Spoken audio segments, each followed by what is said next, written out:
Chapter 1. Murder was work. Death was a serious chore for the killer, the victim, for the survivors, and for those who stood for the dead.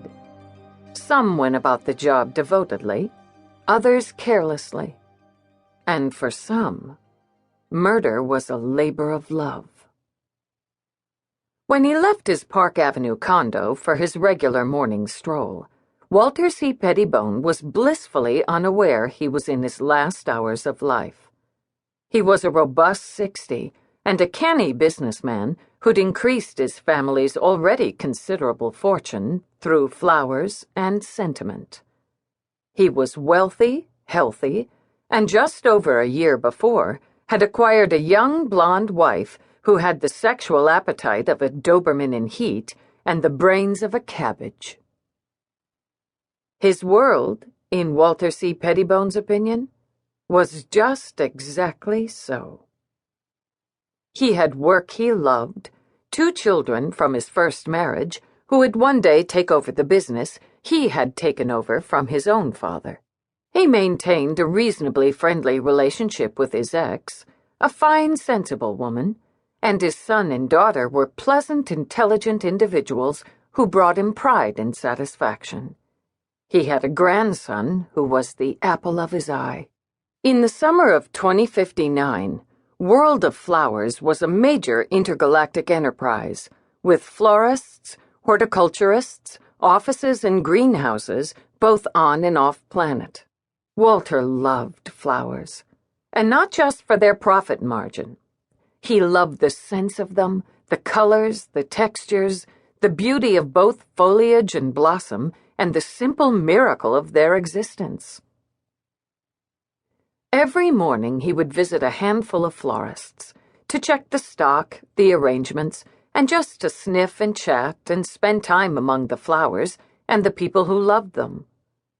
Twice a week, he was up before dawn to attend the gardener's market downtown. There he would wander and enjoy, order, or critique. It was a routine that rarely varied over the course of a half-century, and one he never tired of. Today, after an hour or so among the blooms, he'd go into the corporate offices.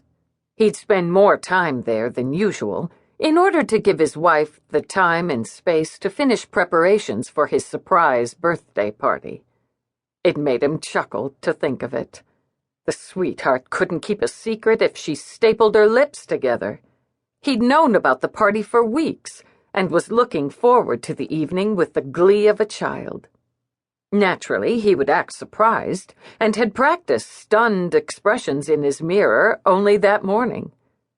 So Walter went through his daily routine with a smile at the corners of his mouth, having no idea just how surprised he was going to be.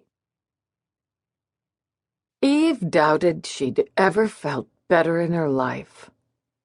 Rested, recharged, limber and loose, she prepared for her first day back on the job after a wonderfully undemanding 2-week vacation, where the peskiest task facing her had been whether to eat or sleep. 1 week at the villa in Mexico, the second on a private island, and in both spots there had been no lack of opportunities for sun, sex, and snoozing. Rourke had been right again.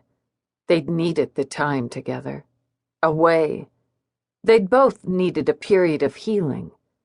And if the way she felt this morning was any indication, they'd done the job. She stood in front of her closet, frowning at the jungle of clothes she'd acquired since her marriage. She didn't think her confusion was due to the fact that she'd spent most of the last 14 days naked or near to it.